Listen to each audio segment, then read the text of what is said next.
Welcome to Collector's Corner, the premier digital art platform. We help collectors gain and maintain their edge, all while appreciating beautiful art. Let's jump in. Hello, everybody. Welcome to another episode of Collector's Corner. It's been a little while. We've been on a little hiatus on the summer, but we are back for another amazing new art release. The art market seems to be coming back. People are excited. There's energy in the air, sales on the feed, and as always, fantastic new art coming out. And I'm especially excited to talk about this one. This is going to be Issues by Deltasauce, releasing on 8nap art. And just a little bit of the background, it's going to come out on August 8th, 2024. So 8/8, a lot of eights there. So for all you in the East, I know this is a lucky number. So lucky release as well. And today I'm joined by the fabulous Deltasauce, amazing AI artist, Web3 community member, amongst other things, and Jared Poz, founder of the 8nap art platform. How are you guys doing today? Maybe we'll start with you, Delta, and go over to Jared. How are you doing? Pretty good, doing pretty good. It's a nice Monday morning. The weather's been kind of iffy. It's been raining a lot lately, but life's been good. The market's been heating up as well. We saw some big purchases in the last, this last weekend. So I'm really excited about this collection and getting to work where Jared has been a blast. So I'm just happy to be on this cast today. And I'm living the dream as always. Being able to partner with Delta, as he alluded to, has just been an absolute amazing partnership on this. I look forward to shedding more about it and really sharing his passion. But overall, I'm just super stoked to be able to speak to these and some of the things that we have in store around this collection. Awesome. Well, I can't wait to learn more about it. Know a little bit from before the recording, and to see some of the images. We love to see the new teases that come out, especially leading up to a collection. And I know this one will have a lot more that folks can play around with and look at before things start. But one of the advantages of doing a long form podcast is that we get to know the artist a little bit. And I'd love to start there. So Delta, a lot of people see you on Discord, on Twitter, you're super active. But I want to hear a little bit more about you and what got you into this whole crazy Web3 art world. And maybe we can start all the way back. What got you into making art originally, whenever that was, whether it was as a child or a teenager or, whatever age. Love to hear about just your the relationship you've had with art in your life, and also, when you decided to lean more into AI art and perhaps why. I know there's a bunch of questions in there, but we just start with art and Deltasauce. When did that happen? So growing up, my dad was a carpenter. He was a woodworker. So he really got me into, making furniture and working with my hands back in the day. And that's where I really fell in love with art, because I saw the potential of, hey, I can create stuff out of nothing. I can create, the physicality of working on artwork was always a blast for me. And just that connection with my dad got me into art, in a way. So that was really my first, dive into artwork. And he was a movie lover as well. So I'm a big fan of movies and cinematography is an art form in and of itself as well. That inspired me to dive deeper into art. And I took a lot of art classes growing up as well, in middle school, high school, those kind of art classes. And I really dove into it. And the transition into the digital format was kind of weird for me, because it was right during COVID. And I needed something to unwind from my 9-to-5 job, and digital art was there. I was living in an apartment, so I didn't have any access to any of the woodworking tools that I would normally have with my dad. And for me, digital art was that next step forward. And it really started with photography. I would take a lot of photos at my workplace, because I worked in the back area of a grocery store, and I would take photos, and I would take those photos and then come home and make art out of them. I would go in and make collage work out of them. And just, that's really where I got into digital art. And then I stumbled across Web3. I wanted to share artwork, and then Web3 was that community to, share artwork with. And it was a warm welcome. The amount of people that welcomed me into Web3 was stunning back in, 2021. I really love the community, and I still love it today. But that's really where that transition of that physical art into digital art really took place. That's awesome. And you know, at what point, I know you mentioned you started with photography. At what point did you start experimenting with AI tools? And maybe you could talk a little bit about some of the tools that you used initially. And yeah, because I mean, for us, even in the art world, we're not as familiar. We know there's Midjourney and things like that, but I know there's a lot more complex tools, and you can do touch ups afterwards. Like, what was that transition like, and what drew you to utilizing more of these tools? Well, when I was back in like 2021, I was working with like photography, and like I met a friend here in the space that basically said, "Hey, you should try out AI. You can take your photos, put them in AI, and then mess with them there to use them as initial images." So like he really got me into the whole AI, and I looked at it like, "Hey, this is a sandbox for creativity. Let's take a dive in and see what I can do with my photos." And that really got me in. And back in the day, like there was VQGAN, which was the initial program I worked with, which was on Google Colab back in the day, and then there was Piety, and then there was like those are two of the initial ones that I used, and then we moved over to like Disco Diffusion, and then what we know today is Stable Diffusion and Midjourney and all that. So like it was that transitional period of like that VQGAN, and then the model moved, like the models upgrading over time as well, and me learning the models as each one came out, that whole iteration side of things. So back then it was a lot of Google collab with, especially with other art, like other AI artists that are just starting in the scene, because like if I had issues, I would basically go and ask them, "Hey, can you help me problem solve this?" It was a lot of like, there wasn't really how-to guides back then, so it was a lot of like talking back and forth with other AI artists on how to fix bugs and issues, and like how to correct certain things. And it was a lot of like communication back then when it comes to AI art.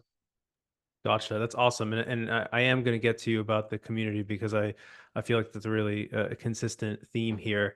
But a curiosity for me on some of these early Google Collab AI tools, were those also prompting tools, or did you have to feed them images and, kind of train the model on some of the images that you were feeding it, or how exactly do those work? So back then, I was mainly working with. You can put in initials. That was always an option back then. I mean, that's when I got into. That's when I got into the tool, was when you could put initial like photos in. But it was all text to image back then as well. Like, and I wasn't really model making, but I know some people were back in the day.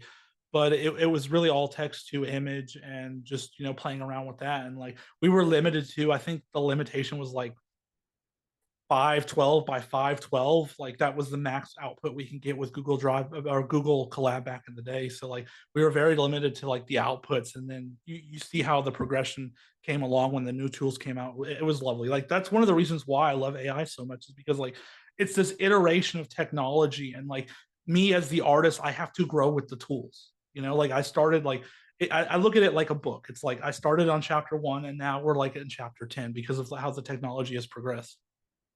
Right, or perhaps as subsequent magazine issues. Yes. I know. That was a terrible one, but I had to try. And another question I have for you on your art. I mean, I really loved your work, and I especially loved your collection of views that came out last year on Brain Drops. And you mentioned really being into cinematography earlier. Sounds like you've had some memories of that with your family, like watching movies. And that whole storytelling aspect of it certainly seems to come out in your artwork. And I'm curious how, even in the early days as you were transitioning to digital, what was that like to try to infuse storytelling into the art, not just the visuals and the aesthetics? Well, early on, when it comes to like my journey with AI, like I had a lot of story building collections, because like that's where I knew AI art would shine, is like the ability to tell a story around your artwork. Like, because anyone can make this kind of artwork. It's just like, how do you convey a story that can enhance the meaning and intent behind the artwork? And like, I always loved world building. That's what drew me into cinematography, as like as a whole, is like movies, is like if you're able to build a world where I can ask what's going to happen next, like what would happen if this happened, like when you want to deep dive into a piece of artwork like that, it really to me is very impactful. And like that's really what drew me into AI art as a whole, is because it's this tool to visualize the story that's in my head. Like and I really love that about AI. And like that's one of the reasons why I do the artwork I do, is to tell a story, is to have people ask questions, is to have a discussion around my artwork, because that to me is very impactful as an artist.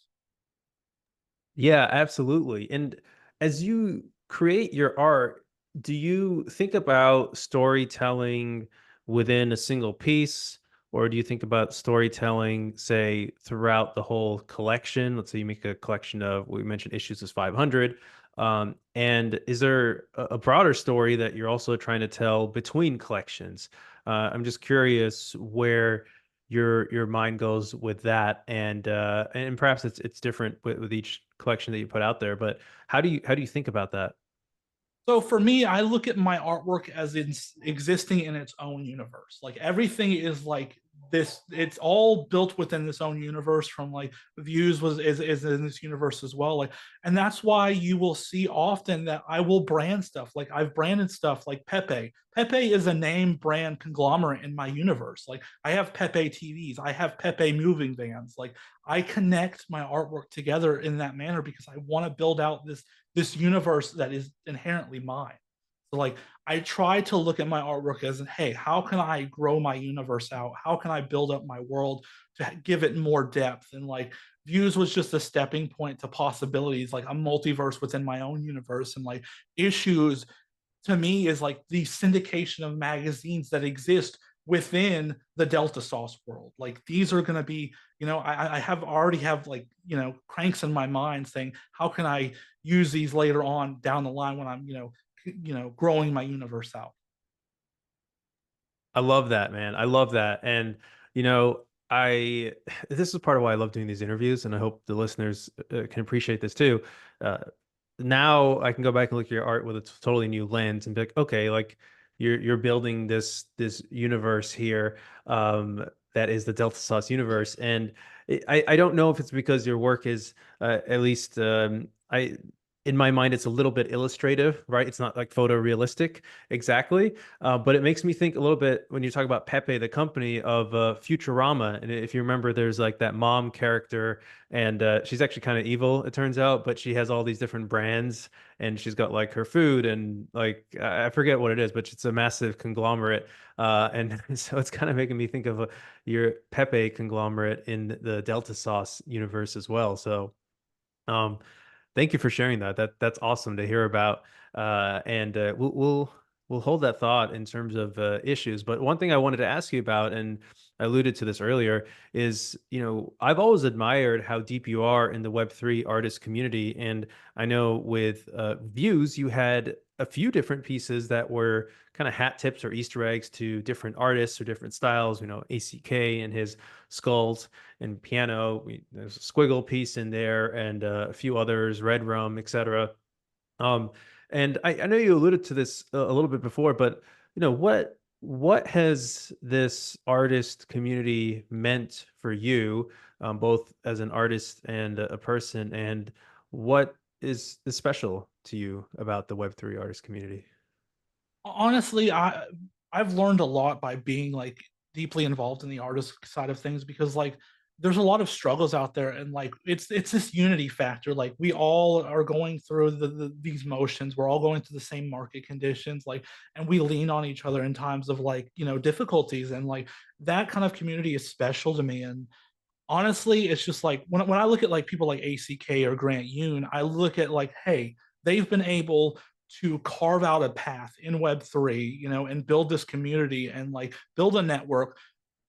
I can do that too. Like I look up to those people, and artists like that. I can also achieve that because they've proven time and time again that it is possible to be a successful artist, and that's really why I love this community, because you see the possibilities, you see, people carving out names for themselves, and you want to support them and you want to help them grow. Because like I say this time and time again, you can't, you can't succeed on your own. You can put in a lot of effort, but like when I look at it, like it's a group effort to be successful, because you rely on people, you lean on people in times, and like that is why I'm so deep in the art community, is because I want to see people win. I want to see people be successful in their career. I want to see people be happy, because like when you see other people having success, that it's possible to get there. It's possible to achieve. And like it's that shining golden beacon of saying, hey, it's achievable. And like, if anything, my definition of success as an artist is being able to help other people find their own success, whether it be in, in real life, in Web3, in their art career. Like, I just want to be that, beacon of hope when a lot of people don't have hope. Yeah, I love that. I love that. And I think it's, I was talking to Jared about it. I think it's endearing, and just to see how much you lean into artist community, how you help out other artists when they're struggling. I think that is just a great culture to continue to cultivate. And I think it speaks to you as a person. And I think collectors really care about this and they see it. And even your message about, well, maybe just somebody viewing your art or collecting your art, you can help them as well. And, I've felt like your art is, the feeling that I get as either a viewer or a collector of your art is nostalgia. I feel like it really harkens back to a time that I'm perhaps yearning for. And you might ask the question, well, how does that help? I think nostalgia is useful in the sense that it can kind of remind you of your values, or like bring you back to what you care most about. And it's that memory and that yearning that can be motivating.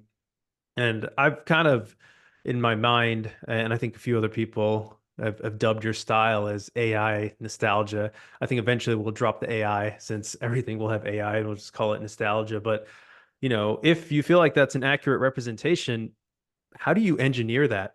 How do you bring that nostalgia into your works? Or maybe putting it differently, how can you tell if a work doesn't have the nostalgia or express that sentiment that you want the viewer slash collector to feel?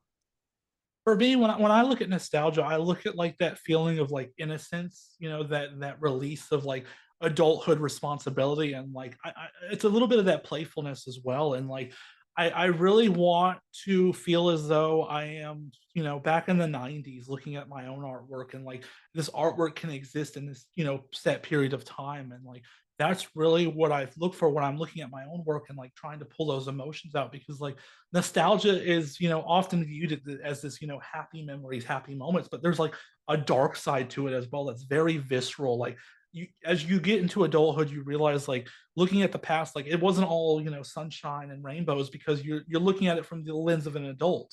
you know you lose that childhood innocence as you get into adulthood, and then you realize, hey, life wasn't always, perfect back then. I was a kid. I didn't understand things. I didn't, pick up on things back then. But like, looking back, you realize that there's like this visceralness to nostalgia as a whole. And like, when I look at my artwork, I want to be able to pull that emotion out. I want you to look at my artwork and feel like you're immersed in that world. So like, that's really my goals when it comes to like finding if the piece resonates or not. When I'm looking at it and just looking at it like purely in awe, and just feeling like I can be immersed in that world. Yeah, I love that. And I think that your work certainly does that for me.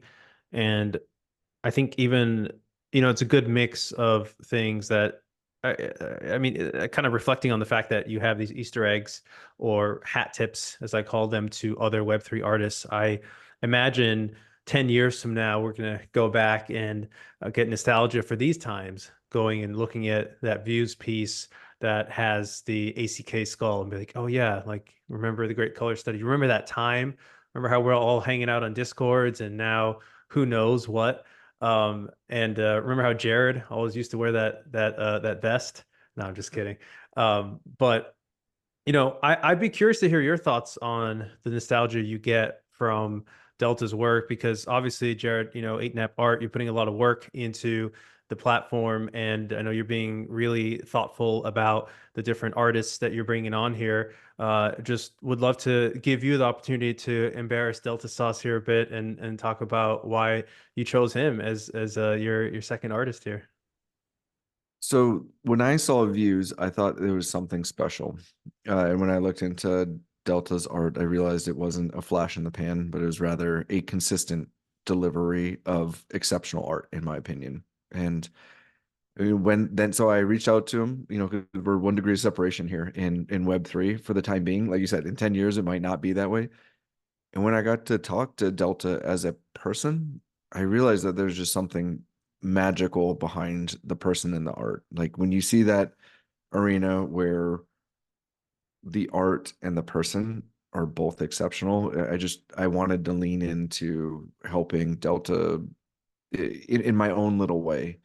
And honestly, it's been an absolute pleasure for the entire process. He's exceptionally thoughtful. He's very open to feedback. He's very inclusive. And I've loved being a fly on the wall throughout it, seeing his entire process and learning from him along the way. It's just been an absolute pleasure. It's one thing to see the art, and it's part of the reason why I love interviews like this is, being on the other side of it for once is being able to highlight some of the exceptionalness, the people. I mean, that's one of the goals of 8-Nap art, right? Like highlight the artist behind the art. The art has its own character, like Delta's talking to, but getting to know Delta has been one of the biggest pleasures of 8-Nap art thus far, and it's because things like this really get to showcase who he is and the character and longevity he brings to the space. That's awesome. That's great to hear. And, I know there's so many fantastic artists out there, and I'm excited as time goes on for some of them to work perhaps with 8-Nap Art and other folks as more and more platforms come up and help people really showcase their work. Um, well, I think I've teased it long enough. Let's get into some issues. Issues being the collection name, not current events or anything like that. Although maybe there are some hat tips to that. Delta, maybe you could share your screen so we could show some folks what some of these look like, and we could kind of have it up there while we're talking about the collection. All right, will do. I'll get that shared right now. And as Delta's bringing that up, one of the things that, to segue into, Delta as a thoughtful artist is this wasn't just about art, it's about collectability, it's about cohesiveness. When you start to go through all of this, you'll start to see it's incredible the amount of complexity in not the complexity, the layers to thought that Delta created in this process. So we'll touch on a few of those, but definitely a very, very dynamic collection, in my opinion. Yeah, and I will say I've been really excited about this, Jared and Delta, because I used to collect magazines, not like super extensively, and they were all like nerdy things that I was into. Like I think National Geographic was the big one. I also used to have one of those encyclopedias where you'd buy like the little handouts and you would like put it into the 3-hole binder. I know this is not an encyclopedia, but it was kind of a similar thing. And I think that one of the things that you've done tremendously in your works is infuse that collectability. And in that way, it harkens nostalgia, not just because of the images on there, but the fact that it is magazine covers and that the way they've been put together. And, that's my childhood experience. I'm curious, what was your inspiration for this concept around magazines in being the theme around this collection? Funnily enough, I am a massive fan of magazines. Like, I look at a lot of magazines. Like, I go through Pinterest and Tumblr. Like, when I'm looking for, like, for nostalgic inspiration, I get a lot of magazines in my feed, and I always like am attracted to them because, like, growing up, especially in like the early 2000s, I remember my mom would, like, we would go to Walgreens and she would like say, "Hey, stay in the magazine section. I'm gonna go shop," and I would just be browsing the magazine section for like half an hour and just looking at different covers and, like, pulling magazines out that I love the cover of. Like, I'll be like, "Hey, I like the cover, looks interesting. I'm gonna go look at this magazine," and like that's really where the inspiration for this whole collection comes from, is just this inner childhood love of like magazine cover art, especially. I love it. I love it. And I think a lot of people are going to have similar feelings around magazines. I mean, it was that thing, right? Like every week you got one, or every month, depending on the magazine. It was like you look forward to it. There was new content. There was no internet back then. And I mean, even in the early days of the internet, it's not like you had a lot of content on there. And I'm curious, like, maybe we could talk about this one. So, you know, obviously I've never heard of Umni or UMNI. I'm sure there's some kind of trademark reasons for not putting just straight regular, not regular, but real life magazine names out there. But maybe you could talk us through this and this piece right here, and through that we can pull at some of the different themes that you've infused here. Like, what is Umni? who's this guy? He kind of looks like a young Steve Jobs-ish to me. He's got an old school computer and he's levitating a bunch of bitcoins in his hand or juggling them or something. So, how did you think about the titles and maybe what's the story in this particular piece?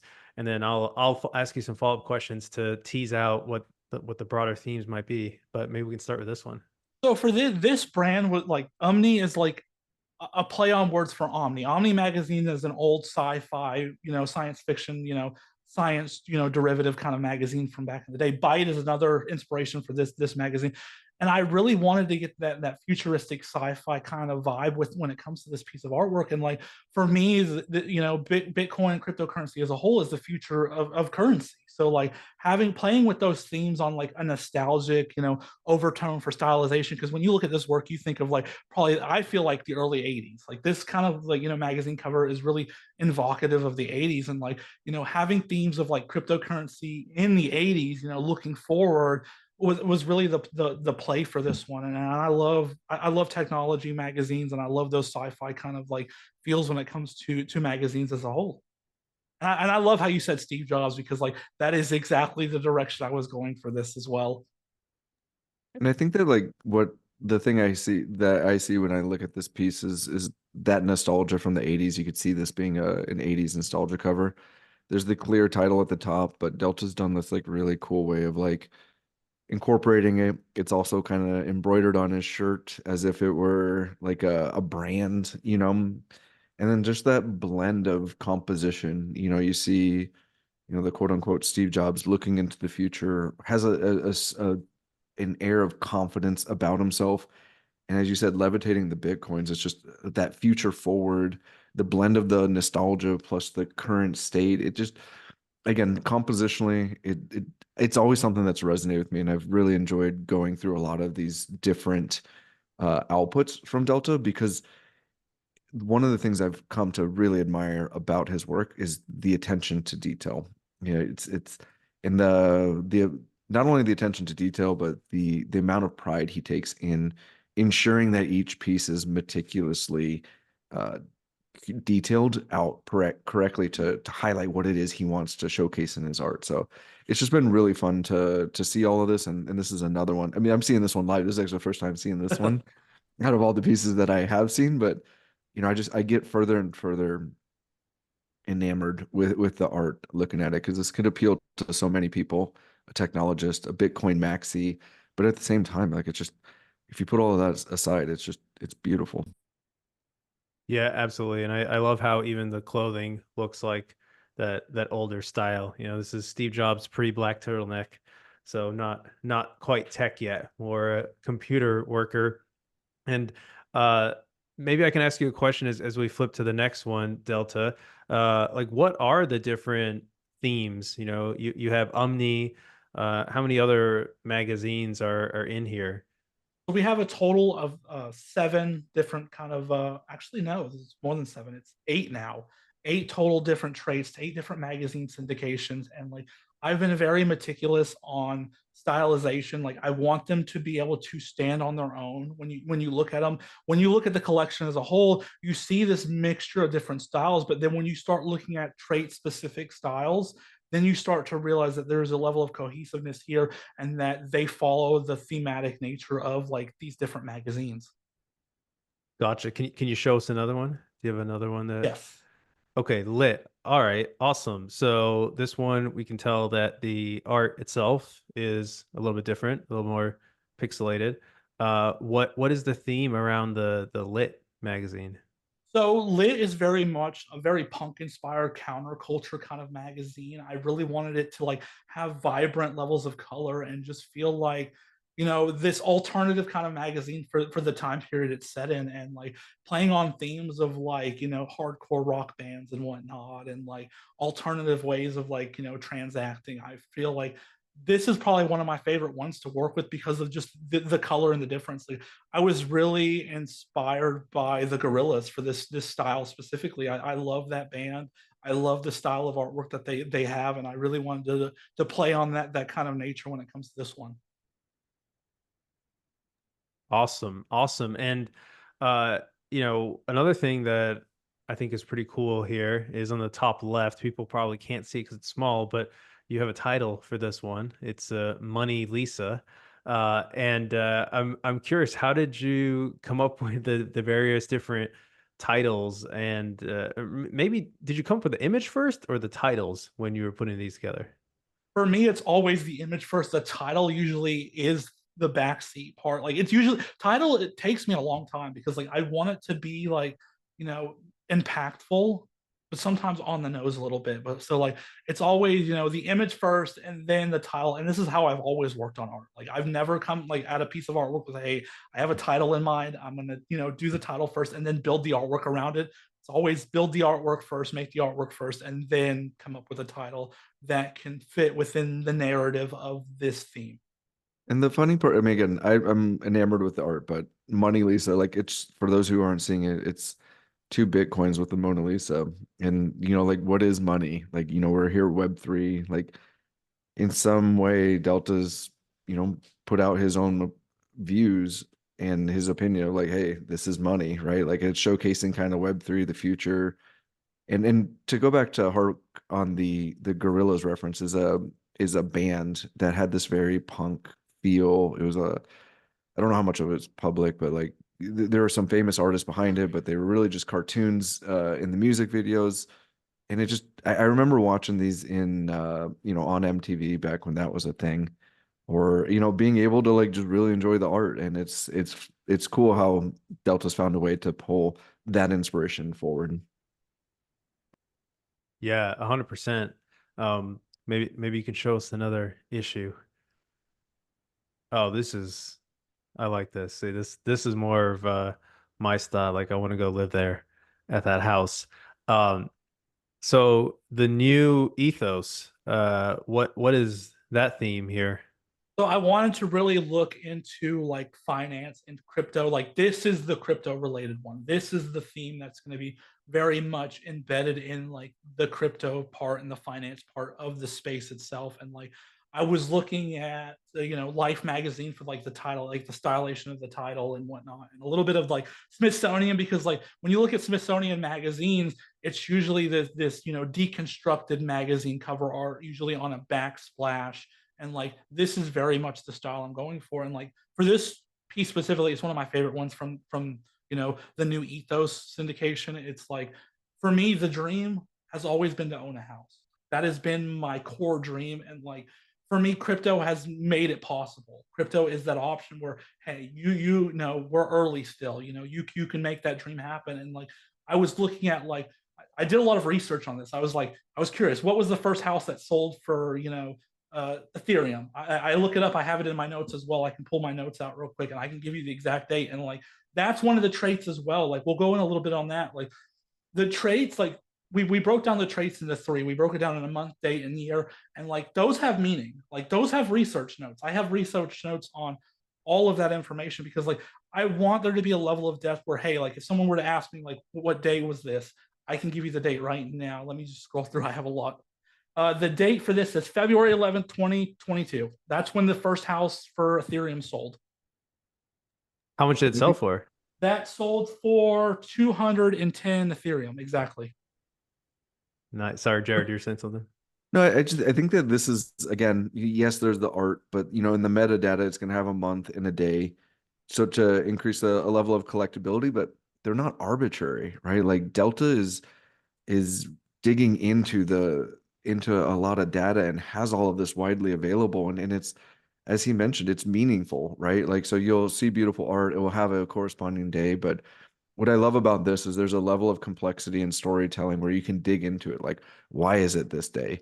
And what I really appreciate about Delta is he's got these notes on the side. So you as a collector, whether you collect around, your birthday, an anniversary, or just a piece because of whatever it is, you'll be able to like engage with Delta and be like, why? And that's part of the continued engagement that we want to encourage is, having collectors ask for the story, right? Like let's let the stories start to permeate into the public ethos in a fashion that is like very intuitive and natural and organic, right? Instead of force feeding it.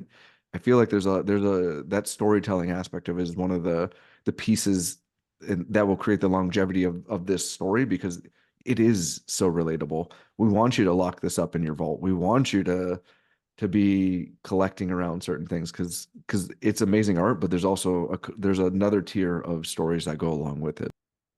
Yeah, and you already got me hooked. Like I want to know more. And did you say Delta that there's also location in some of these, not just like the date?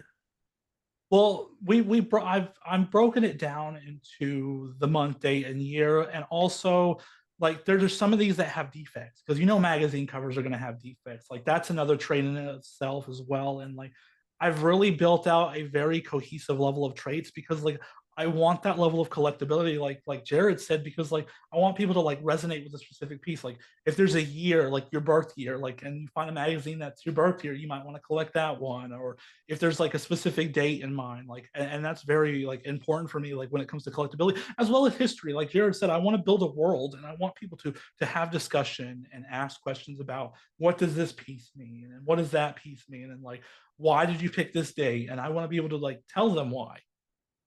Yeah, and I think that I think this is brilliant. I've Jared's heard me ramble about this before, but I feel like the collectability, it's about building that connection with the viewer or potential collector, right? It's not just, oh, I'm gonna throw in this date because I want somebody to like that it's their birthday. It's like, no, that means something for them. It makes them feel, it communicates something. It tells a story. And like I love, like I'm so curious now about this house. I don't want to ask too many questions, but I'm like, is this what the real house looks like? Like, is that what the yard looks like? That, and I learned something that, February 11th, 2022, the first time a house was bought with Ethereum. This is well, not quite, but similar to the Bitcoin pizza moment, which maybe you got a pizza one in here somewhere. I don't know. You might have just inspired me a new piece, like because like I'm still like diving deep into like history, and like I'm looking back on major events in Web3 as a whole, and just like trying to bring those like I'll tease a little bit right now. There is, community inspired artwork here. Like that is one of the core things. Like I want there to be this diverse level of like community inspired artwork and like artist inspired artwork as well, like tributes and the honorary kind of artwork, because like this has been like this Web3 is a family to me at this point. Like I make a lot of relationships here, and like there's a lot of cool people, and like for me, like we all have this mindset. We all want crypto to do well. We all want the space to grow. Like we all have this mindset, this similar kind of mindset. And like I want to be able to honor people and honor events in this space, and I want to do it the right way. And a cool data point about these honoraries, since Delta brought it up, is Views has them, right? But you have to scroll the entire collection. I have the privilege of owning one of the Grant Yoon inspired pieces. But this one will be in the metadata, and it'll be a simple binary yes or no. But one of the things that we thought was really cool about it is by able to like sort with yes, then you're able to go through them. You're able to look at it. You want to create the story of which honorary it was supposed to be, and being able to sort quickly but still be able to enjoy the art and have that level of discoverability. And quite honestly, I know most of the honoraries. There's some OGs from Views, but there's also new ones, and these pieces are just, it's really cool to see Delta's progression as an artist and the way his brain has like constantly embraced the Web3 artist community, and how he chooses to honor, like he said, some of those giants and pioneers alongside him. Amazing. Amazing. Well, I can't wait to see more of them. And maybe we can see one more even right now. I see you hovering. Okay. Iacon. This, I don't know if this is an honorary. I feel like it could be, maybe, but now I'm stretching. But yeah, Delta, tell us about Iacon. And maybe you could also tell me, you mentioned this a little bit, like how which magazine you may have modeled this aesthetic against. I noticed the composition of these covers are distinct, but also quite interesting. There could even be fonts that you pulled from, but it makes me think about your history as a photographer as well, because it does seem like these images are framed very well, and then you're mentioning some of the different nuances of magazine covers from probably still now, but from before. So yeah, what is the Iacon theme, and how'd you decide even which magazines to maybe model some of these uh, designs based off of? So when it comes to this one, this is all about gaming and retro tech. Like I really wanted to have, because like I'm a big gamer at heart. I love gaming, and then that whole retro tech side of thing, is basically how I started in the space really, because I have a lot of older AI pieces that are around retro tech, and like this piece is inspired by Tetris. Tetris is considered the greatest game. Like that is the reason why I titled this the greatest game, because like Tetris is at this core a very popular game, and like for me, Synapse Electronic Magazine, which was an electronic music magazine, is the reason why I came up with the kind of font that I wanted to go. I wanted to go more playful and make it more childlike. And like I really dug into this theme, and like the date for this piece specifically is the date. Let me pull it up. I have it. I have the metadata here. But no, this piece specifically, like I really love gaming, and like what you were saying earlier is just like, how do you make each piece cohesively, each theme cohesively different? Like that was really the challenge for like this. Is just like, because I there was a couple of routes I could have went like for the whole collection as a whole. Is like, do I want to make it all a cohesive like stylization, or do I want to make it separate? And I went the separate route because like when you look at magazines, each magazine, like you look at New Yorker has its own style. Like if you see a New Yorker without the title the New Yorker, it's a New Yorker. Like, and that's one of the reasons why I went so hard into make everything so unique and distinctive. I want it to be its own brand. So like that's the route I went. And for this piece, this is January 22nd, 1985. This is the creation year of Tetris. Sadly, I was not able to find the month or the date it was created. Like that is kind of like I had to kind of guesstimate on that, but like the year was 1985 for this piece. That's awesome. Well, I will be looking out for a Breath of the Wild one. I don't know if that Oh, might be too modern. yeah, no, there's actually is a Zelda inspired one. Like that is one of the ones that are in this. So I can guarantee you there is one. Awesome. Do you have any more to show? Yeah, oh yeah, dude, yeah. Okay, awesome. Because I will follow up with another. Okay, there we go. World.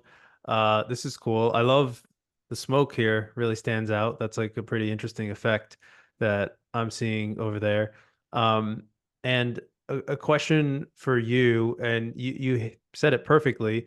You said you have been trying to grab these different brands and make them all kind of thematically related, but how have you added your own unique touch on them? Obviously, it's uh, it's not going to be exactly like the New Yorker, or how have you thought about putting those stylistic elements that make these different issues, brands, kind of like your own, the Deltasauce version?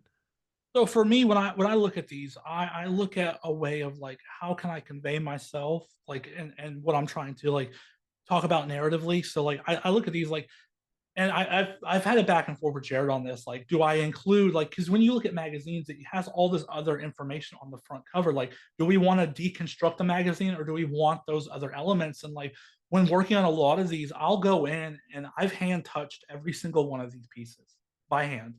It's either me going in and fixing up some detailings, me going in removing dates or removing like random strings of text, because like when working with text to images and prompting out like magazine kind of covers, it wants to lean in towards more of those modernistic like early 2000s like very like tween magazines where it has all that extra information, that tabloid information, and going in and hand tweaking that. And then while I'm removing stuff, I'll be adding stuff. I'll be going in and tweaking stuff. And like that is to me is that my core thing when it comes to working with AI is I want to have my hands on things because I have that background in woodworking and sculpting. And like back then I was given material and be like, hey, go build a chair out of this stack of wood.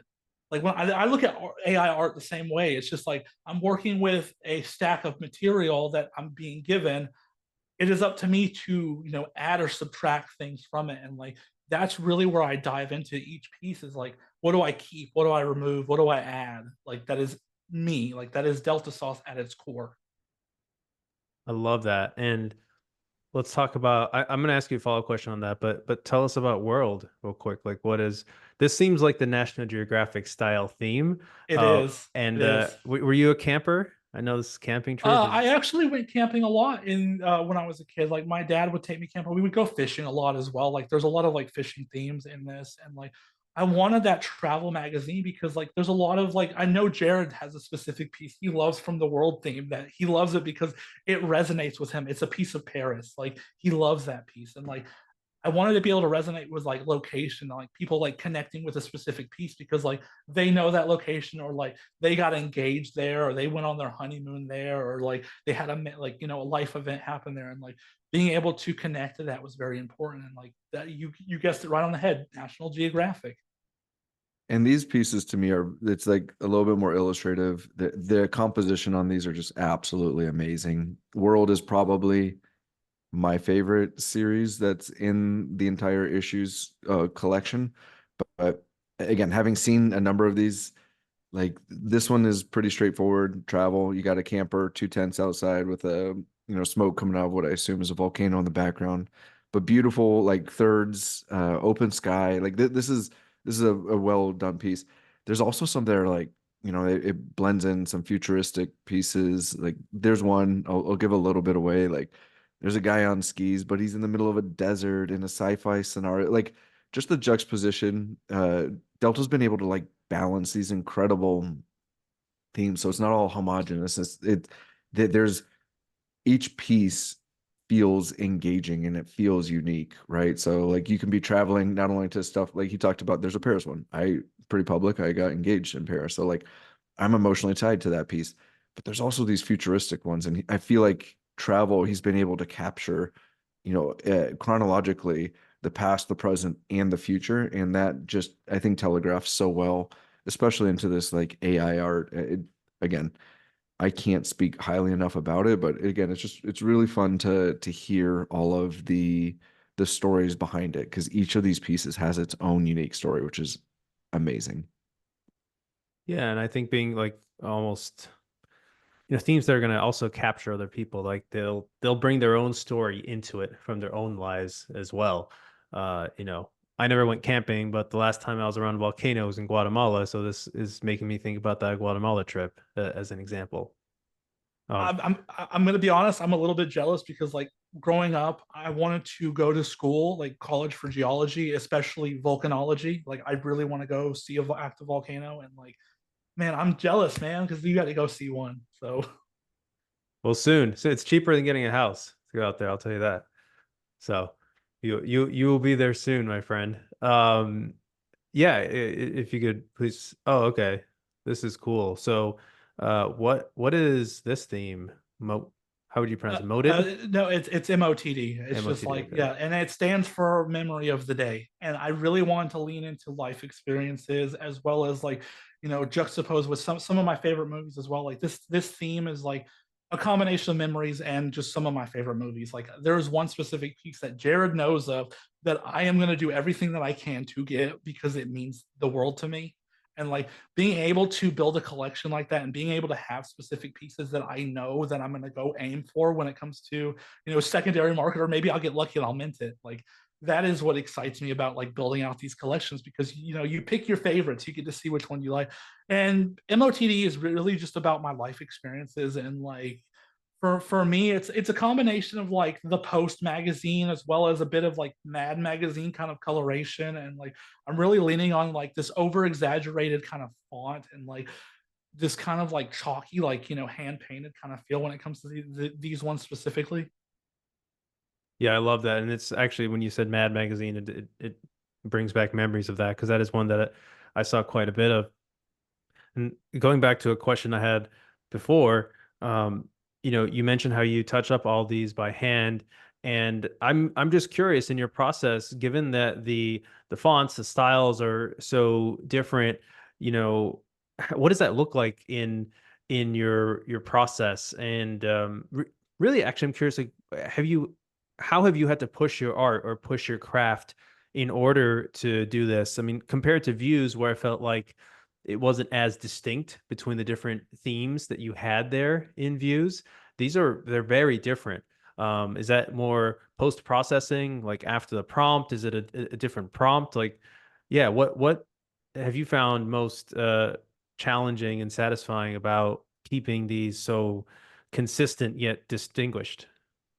For me, it's a combination of both, really, because like the technology is so different from when Views was around, and like you're gonna see a little bit of progression inside, like working on an AI art collection, like over a span of months, you'll see this kind of weird progression of like how the technology has changed with the time. Like how AI is so it's so fast moving, like technology, new tools come out so quickly, and like you know for me, it's just like, how do I push the prompting to make a magazine cover that, gets removes everything that is considered a magazine, like the date and all that, and all this extra the text. And that can either be done in post processing, like I said earlier, or it can be done with the prompt. And like, how do I break the prompt down so that I can have the title, and have this cohesive theming of the title while prompting, and then B, how do I remove everything else that would make a magazine cover a magazine and have it more lean on like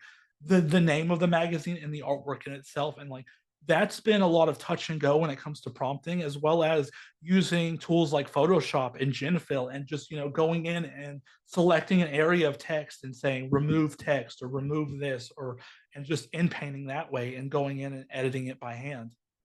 And this to me is like the epitome of why AI art is art. And I don't mean to get too off track from Delta, but the the the amount of tools that Delta is using and has in his tool belt in order to execute high level art is really impressive. So it's been fun to be a part of that journey. And like I said, just watch the attention to detail. And what I appreciate about UP is being able to extract these stories. So we have a platform to showcase all of the effort that's going into this art to make these wonderful pieces. Yeah, I mean, this is amazing. And like, I don't know how many of the people have listening have tried using Midjourney or DALL-E. Like I've done a little bit. I was making some apps for a little while, if you may recall, Jared, and it's really hard. I mean, it is like really, really hard to get the software to do what you want it to do, and certainly consistently. Like I can't even imagine making one of these pieces, let alone 500. I mean, 500 is just a collection. I'm sure you made a lot more than that and pared it down. Delta. So I think people underestimate how difficult it is. Even though it's a powerful tool, it's still not easy to harness. And then on top of that, you're doing all the stuff afterwards. And so, kudos to you for being able to take something that's in your mind and put it into a physical form or a digital form and still express the emotion that you want. I mean, ultimately that's really what you're trying to communicate through an image. And I feel like that's it's just really not easy to do. And so I tip my hat to you for that. I, I Uh, w- I would say that like the challenge of this, like a lot of these magazines had different titles completely. Like, but the issue with when it comes to Midjourney is like the longer the title typically, the harder it is for the AI to, be able to create that in text form. Like there's a lot of nuances to it. And like I've had to like for me, it's about like how far can I push the AI, the machine, to bend to my will. And like it's been playing around with different font types and just different ideas and like different ways of like how to convey that I want the title to be this exact title. And like that's really like the fun of it. Like that's the fun of the tool. Like I love being able to like break tools and to force them to my will, basically, because like it gives you that power as a creator, that you have control over the AI, and you're not like trying to you know you're not trying to let the AI have control of you. And like that's really why I love, working on these, to be honest. yeah, 100%. And I have a follow-up question for you, but maybe we have another. I think there's maybe one more. There's a couple more. There's a couple more actually. Okay, So so this is awesome. Tryism. So I would love to hear about this, and also, as we're talking about creating AI art, being an AI artist, part of it is the story, right? We were talking about this at the beginning, cinematography, telling the story with your work, and even if you had a masterful, or let's take people who have masterful control over prompting and getting the AI to do what to create what is in their mind, you still have to tell a compelling story to everyone. And so, one, I would love to hear like what is the Tryism theme. Secondly, what is going on with this human-like figure here? And yeah, what's the story behind this one? Tryism has always been about like those self-help, how-to kind of style magazines, and like this one is really meant to represent my personal like overthinking. I think a lot. Like I'm always thinking, and like that has been one of the things that has always bothered me because like I'm always just thinking like I stay up late. I rarely sleep because thoughts are always going into my head, and like I wanted to represent that feeling of like having like Campbell's like spaghettios like inside your brain. Like it's just a mash of different words and like everything starts to blend together. And like the title of this is trying not to overthink. And this is like how when you have all of this like spaghetti in your brain, you know? Gotcha. Well, the self-help one is, as a competitive person, one that I have been in many times down those aisles. You mentioned Walgreens. It was often Barnes and Noble for me, sitting around waiting for my mom to finish whatever the other part of the mall. Um, and I'm really curious on this one. Like, how did you come up with the date on this one? The date for me on these are more about like they are a bit of like it's a combination really like it's the year that SpaghettiOs came out for this one and like a date that's important to me where you know where and this is going to be a little bit of vulnerability and art is about vulnerability at the end of the day like this is a day where I had a breakdown like a mental breakdown a very bad one that is like I know the date exactly it was like my last day at work working my 9 to 5 job where I literally just said, I'm done with this. And I walked out. And like that today, that date is really set in stone because I made an announcement on Twitter on that day saying, hey, I just quit my 9 to 5 job. I'm going to just go do art full time. Like there was a lot of thoughts in my head at that time because I didn't know what direction my life was going to take. And me not knowing what direction my life is going to take is kind of like bad in a way because like I like to have control over my destiny and like not having control over my destiny made me overthink everything moving forward and like that's kind of been a crux for me at the end of the day. No, oh, go ahead, Jared. I would say I wanted to take a moment to say I didn't even know this story, so thanks to Delta for showing that vulnerability, and then two, it just shows to me the level of dynamic thought going into each of these, right? Like to be able to, again, as you're collecting these, start to extract the stories. You know, some of them are gonna be more meaning or like more meaningful like this. Others are gonna be more obvious, like a Zelda or you know Tetris reference. But I think that that's what I've just like really again. I opened up with it, but getting to know Delta as a human has been one of my favorite parts of engaging on this collection. Is the art's amazing, but you know, finding a way to showcase Delta and connect with Delta, it's just I love what he's doing here to put himself out there and to allow others to start to curate their own level of engagement and experience along the way. So it's just it was a very raw and like honest moment. And you know, thank you, P, for being able to extract it. And it's just it gives me further conviction of what Delta is building here. Yeah, and I also want to say thank you for sharing that. And you know, I think I will go on a limb and say I think everyone has been there. Everyone has had those moments, and I think that's part of the beauty of art, right? It's to be able to connect on that level. So I really appreciate you sharing that. And you don't have to tell us, but I like to imagine you went home and ate SpaghettiOs on that day to make it all complete. Um, maybe we could hit the next one. And Dude, this is nice. one of the rarest traits. This is one of the rarest indications. Like it is very very minimal in this collection, and I wanted to hit on the themes of memes. So this trait is called Memetic, and what better way to have dog with hat? Like I really wanted to hit on home on that one. Yeah, and a jacket. It looks like Yeah, you, I got you I really, yep. you really. And oh, go ahead. Sorry. I was gonna say you dressed him up.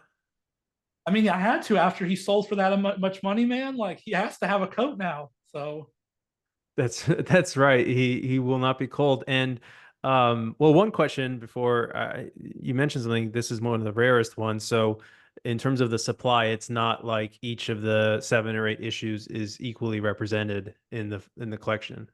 No, there is a spread on them. Like, and I was really, I talked to Jared about this because we wanted to. That is a level of collectability is when you start spreading out traits and making some of them more rarer than others, and looking at it from that perspective as well. And like, that's just one of the rarities. Like, there is a multitude of traits that make a piece rare or not. Like, and I love that level of discoverability because like I haven't really even crunched all the numbers yet. So like I know that like I've done number crunches, and I think Memetic is representing 3.9% right now of the collection supply, which is not much. So like I love being able to crunch those numbers and see that data point and seeing how people are going to connect with them. And memes to me are all about making them rare because like memes get oversaturated. We've had this talk about memes all the time and like how they're overdone, and like I wanted to make a rare trait just about memes because like I didn't want the whole collection to be, heavily memeified or like have too many memes involved. Yeah, absolutely. But well, you might want to bump that up to 4.2%. Oh, I'm gonna try Just, now. just, Yeah, I'm just gonna saying. try. No, I'm just kidding. I'm sure whatever you guys come up with will be excellent. And um, do you have any more to show us? Because I do have another question, but I like this thing of I have one seeing what. more. Okay, let's And do this it. is this is an honorary. I wanted to show you a little bit of an honorary, and like you're already gonna guess who it is right when I go. So Oh, yeah. Yeah, of course. Um, this is really cool. And I know this is going to sound dumb, but like in our PFP world, I'm so used to everybody looking to the right instead of looking to the left.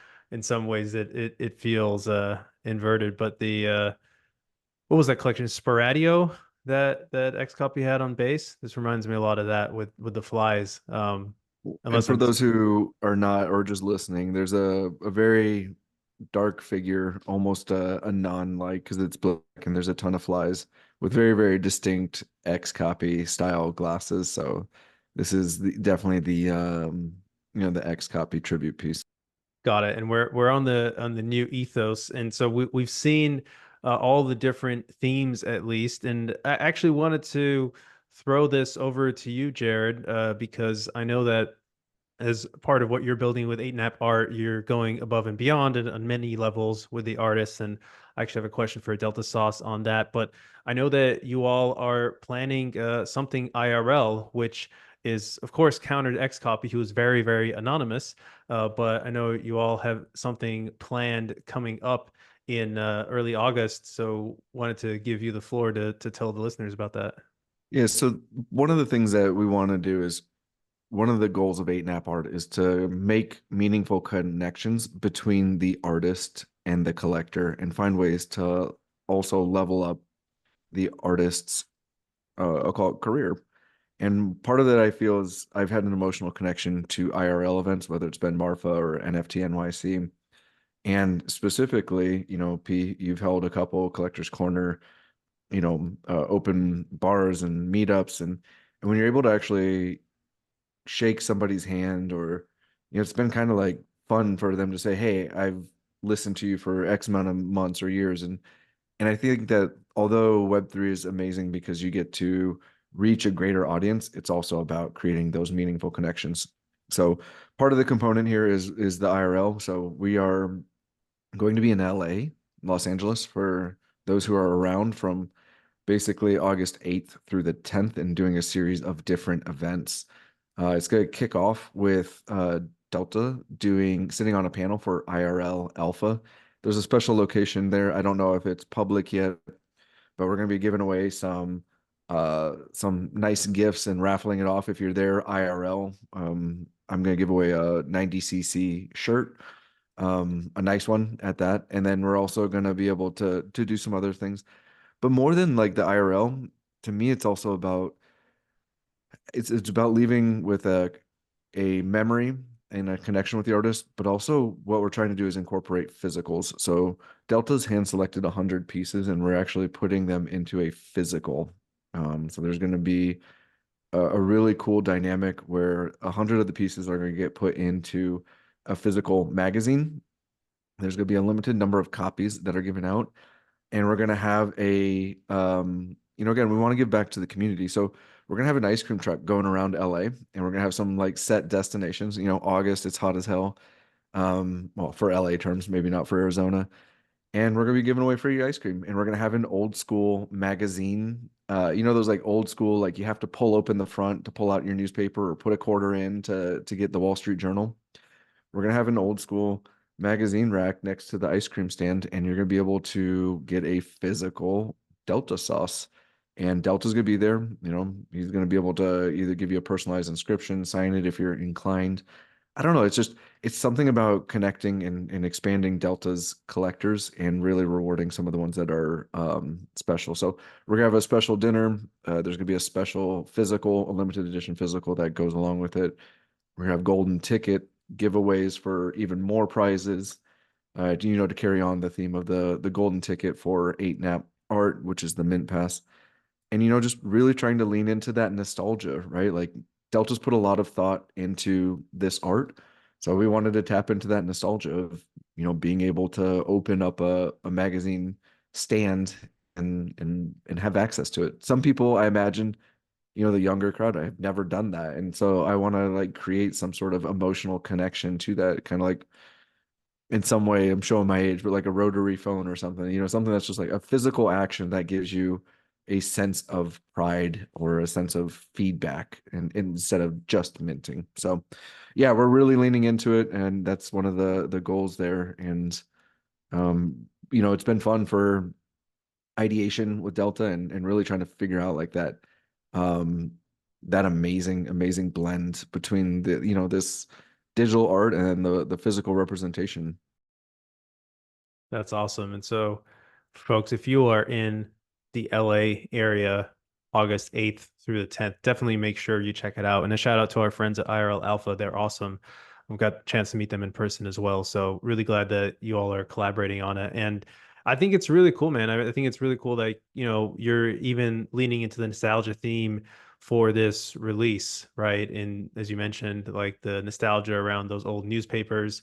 I do see them sometimes, and I wonder why they're still there. But there's all these old technologies that are still somewhat hanging on, but it harkens back to some simpler times, and I think that's something that people really love to lean into.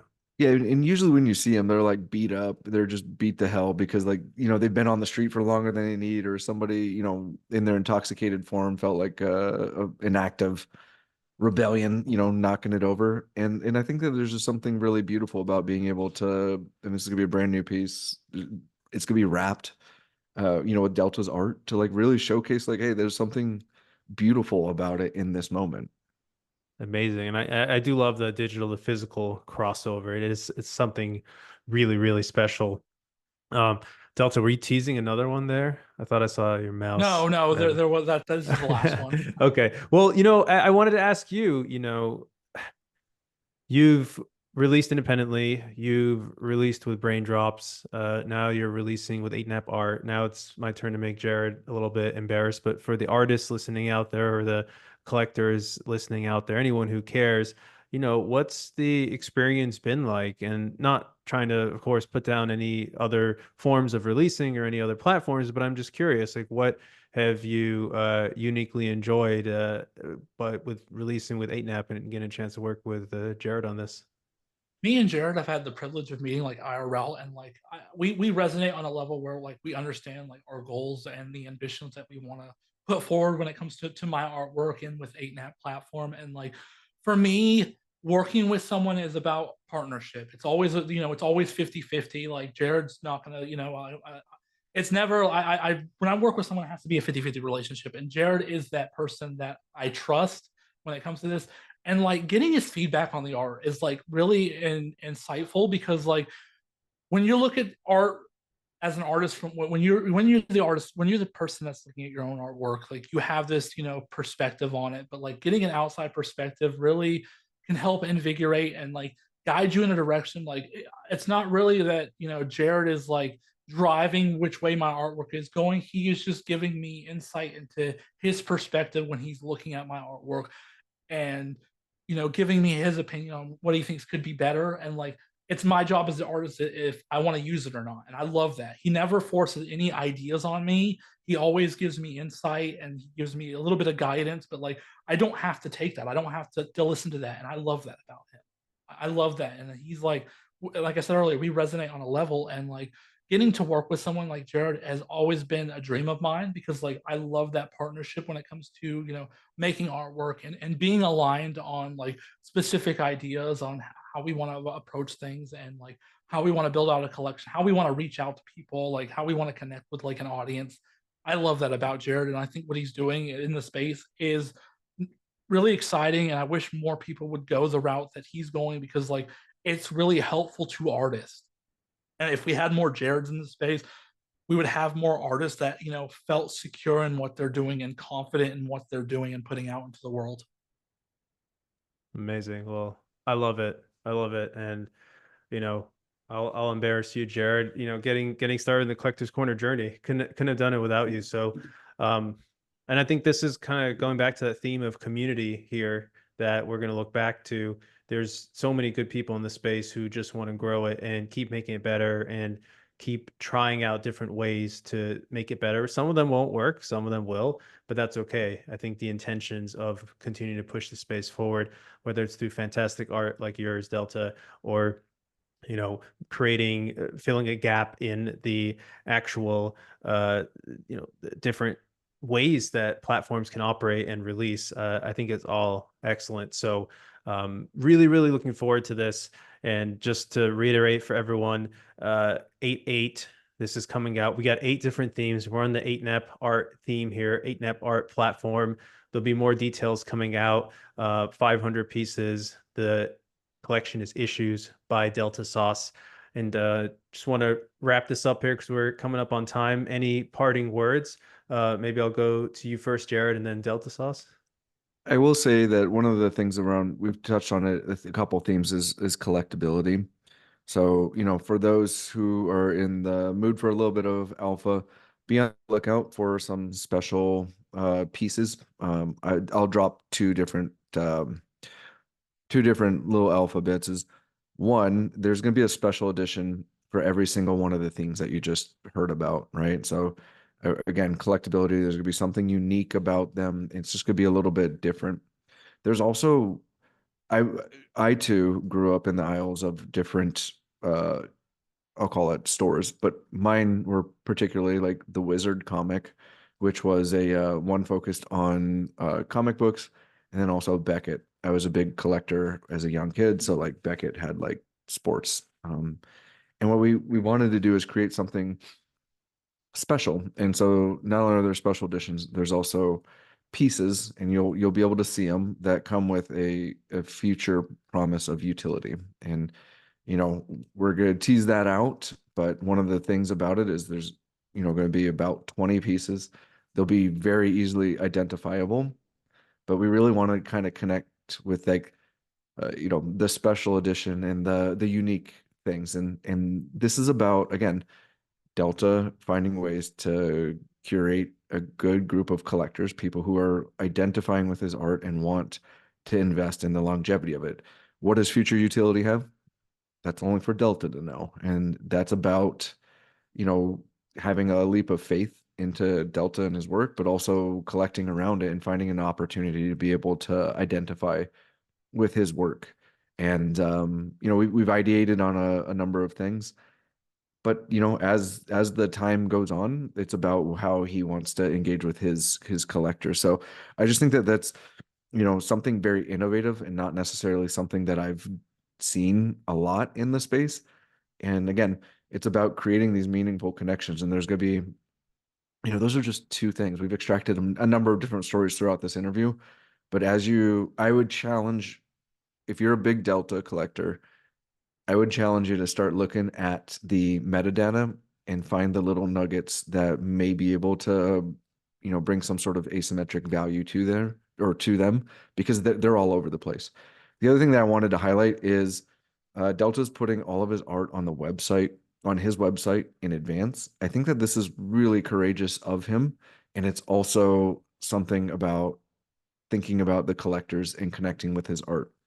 You heard Delta mention that at any cost, there's going to be one piece that he tries to mint or acquire, right? Like there's a couple of them in my purview that I'm just like absolutely emotionally like drawn to and probably going to overspend.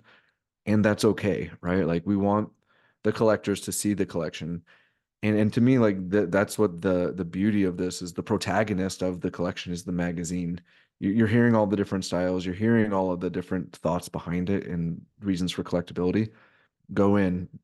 We really want to encourage people to go through the collection, encourage you to connect with pieces and really find the pieces that resonate with you. Because I'm over, if you can't tell, I'm overly excited about the collection, and I just think what Delta's put in, I can't even countless hours, thousands of hours into the collection and fine tuning this to be something extraordinary. So definitely want to showcase that art in a fashion that people can relate to. Awesome. Well, I can't wait to see more of these Easter eggs, or when they're live, I should say. And I love that you all are doing this and really engaging collectors in a way that I think takes it to the next level. I mean, you mentioned Beckett. I think that certainly they know about collecting, and you know a lot about them, Jared. So glad to see that you are bringing that to the viewership and listenership.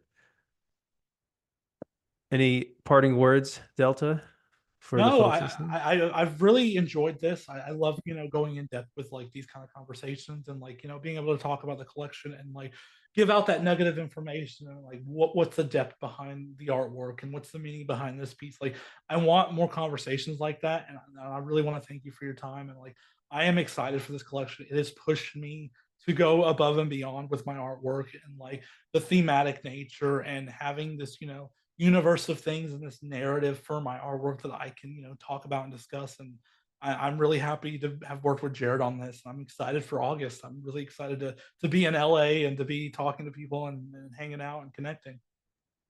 Absolutely. I mean, I wish I could be there, but for everybody who's in the area who can make it, definitely go and check that out. There'll be more information even by the time this releases on the collection. So follow Jared, Jared_Poz on Twitter. Follow Deltasauce on Twitter as well. We'll have that in the show notes. I think you're just at Delta _. Oh, sauce. You got an impersonator here now, Delta. So we got to take care of that one. But follow them both. Keep out on the lookout for more of the images, for more details on it. And yeah, just really excited. Really, like, congratulations. It's just a fantastic body of work, and I'm really looking forward to seeing it all. And I think a lot of people are as well. So with that, I will end it. Thanks everybody for tuning in. We will be back soon again after our summer hiatus from Collector's Corner. And please just keep up the great work, everybody. Like, we're all in this together. I appreciate everybody making it through. It feels like the bear market's over. I know that's not the point of this, but if you made it this far, we'll do a little hoorah, because I think we've all done a really good job being patient and continuing to support this ecosystem that we love. And with that, I'll end it. Until next time.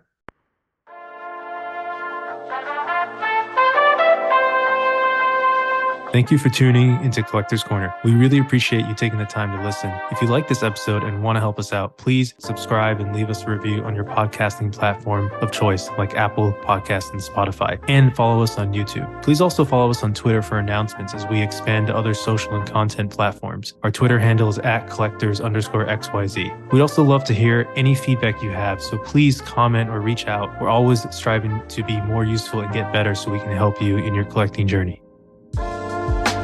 The Collector's Corner team and their guests are not registered investment advisors. All views expressed on this podcast are personal opinions and are not specific inducements to make particular investments or investment strategies, and should not be relied upon for investment decisions. This show is solely for informational and entertainment purposes only. Before making any financial decisions, please consult a professional.